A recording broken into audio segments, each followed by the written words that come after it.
Hello, my name's Jon Banks. I'm from NIHR ArcWest and the University of Bristol.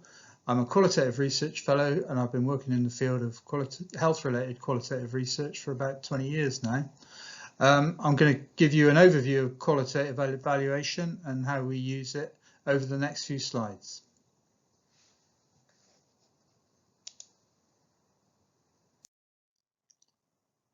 Qualitative research is about understanding people, their actions and their behaviours. We're interested in what people do, how they go about it and why they do it. One of the main ways in which we do this is by talking to people, listening to them and sometimes watching them. A key element in our work is to understand actions and behaviour from the perspective of those undertaking those actions, rather than imposing our own frameworks of meaning on them. In some ways it looks quite different from traditional ideas of research that might be based in a laboratory or around experiments.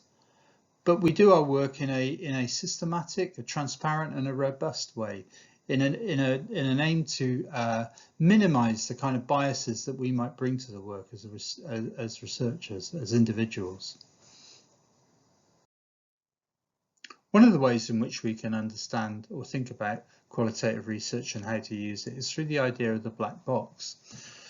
Policymakers in public life tend to introduce change or interventions to have a particular outcome.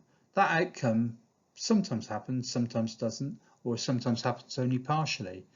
And the reasons for whether it worked or not are often located in this space that we think of as the black box, where human behaviour, beliefs and actions are kind of located. And qualitative research is good at tapping into this space, into this black box, and really digging in and finding out why a particular thing did or didn't work or only partially worked. And it's particularly valuable because it can give us an insight into how we can make it work in the future. In this slide, I'm going to talk about when we might use qualitative evaluation and give you some examples and scenarios of when we've used the method. First thing to say, it can be used alongside quantitative work or it can be used as a standalone approach. Both are equally valid. So prior to quantitative work, we can use it to understand an issue in depth, and maybe that can lead us to generate a hypothesis which may be tested in a wider study. We can always also use it to make questionnaires, design them in a more thorough way by exploring the issues in question and the way that people understand them before we construct the questionnaires. So I did something like this in a piece of work a few years ago, which was looking at the identifying a preference for cancer investigation, a preference of a risk level of which people would like to be investigated for cancer. And we were going to do this through a large-scale electronic survey. And prior to the survey, we did interviews with people who'd been through the referral and the diagnostic process to kind of understand their experiences and to document the processes that they'd been through and the decisions that they'd had to make to try and put together the questionnaire in a way that would kind of resonate and be meaningful for people participating in the study. We do qualitative work alongside quantitative work to give an alternative, not an alternative, but a complementary or a different understanding of outcomes, or a more in-depth understanding of outcomes. We also do it to improve study conduct. The Quintet team at the University of Bristol do work with randomized controlled trial teams to improve the recruitment to their studies. So sometimes in large trials where they may struggle to recruit to drug trials or to surgery trials, they'll look at the process of recruitment that the teams are currently using, and they'll look to identify issues with communication and where and how that might be improved. I'm doing a piece of work in relation to children with eczema, where there's a trial trying to identify the best type of emollient for treating childhood eczema. So 4 different types of emollient are being trialled, and the qualitative work is really doing interviews with people who are involved in the trial to get a more in-depth understanding of their experiences of the emollients and what they find acceptable or not acceptable about using them, because it's very important if the trial comes out with one particular emollient as being effective, but there are problems with its acceptability, then that's also important to know, because unless people are going to use this long term, it won't necessarily be the best solution. We can also do qualitative work after we've done some quantitative work. So it might be this, I think I touched upon this in one of the earlier slides, but this is an opportunity to understand why an intervention didn't work, or why people didn't necessarily engage with that intervention. Some years ago I did some work on looking at ways to manage and treat childhood obesity, both in the community and in hospital settings. And in the interviews that followed, there were a number of interesting insights about why people that didn't necessarily engage or didn't adhere to the program. And one of the key things was the timing of the clinics, that the children were being taken out of school to attend these things, and that had a detrimental effect on them because they felt they were being singled out again, or being their absence was causing them problems, and so they preferred not to participate in the study. And so that was a really useful piece of work that we did there. Yes, and also to say that it can be used as a standalone approach.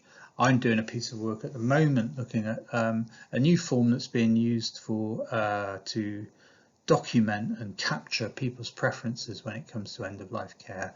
And we're doing interviews with care home residents who've completed the form, with their GPs and with care home staff, to find out just how they're getting on with the form, what kind, whether they find it acceptable, what improvements could be made to it. So there are a number of ways in which we can employ the qualitative methods across the research spectrum.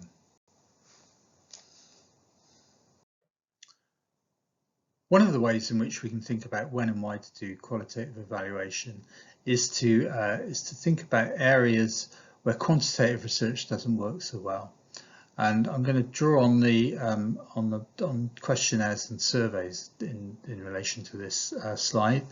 And I expect some of you may be familiar with that feeling of completing a questionnaire and the responses available to you just not quite fitting your views and experiences, which may just be too complex and too variable to be captured by their particular tick boxes and scales. The pictures on this slide look quite scary.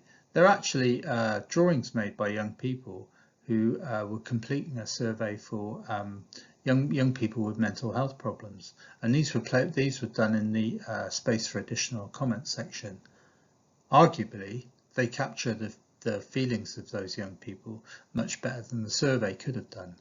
But the point is that I'm going to make here is that qualitative research is very good at capturing those views and experiences or would have been good for capturing those views and experiences of the young people, because it uses open-ended interview questions and a conversational style that enables issues to be explored, opened up in more detail.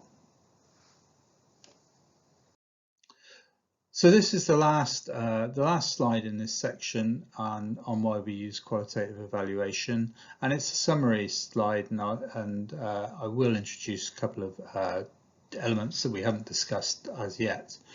The first thing to emphasize about the value of qualitative research, about why we do it, is its explanatory power, its ability to answer the how and the why questions by accessing in depth people's views and experiences. It's good for researching sensitive issues, as I mentioned in relation to mental health.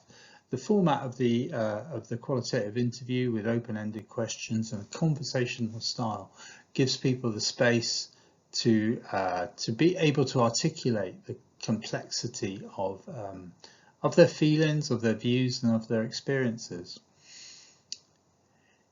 It's able to access the views of those excluded from other forms of research, particularly survey research. And this could include like people with learning disabilities or people with communication difficulties. And the reason it's able to do this is because it's a very flexible and adaptable method of research. As I've said a couple from the earlier slides there's a strong emphasis on doing qualitative work, on understanding people's behaviours, actions from their own perspective, rather than imposing our framework of meaning on their actions. The how and the why question, we come back to this issue of motives, meanings, beliefs and experiences. These are the key things that we explore when we do our qualitative research. Holism is maybe something we haven't touched upon just yet, but it's an important aspect. We look to understand the context in which people's actions take place. We look to understand the wider framework of their decision making and their beliefs and behaviours. So we're interested in their social environment, we're interested in their economic environment, and we're interested in their family environment. This attention to context gives a much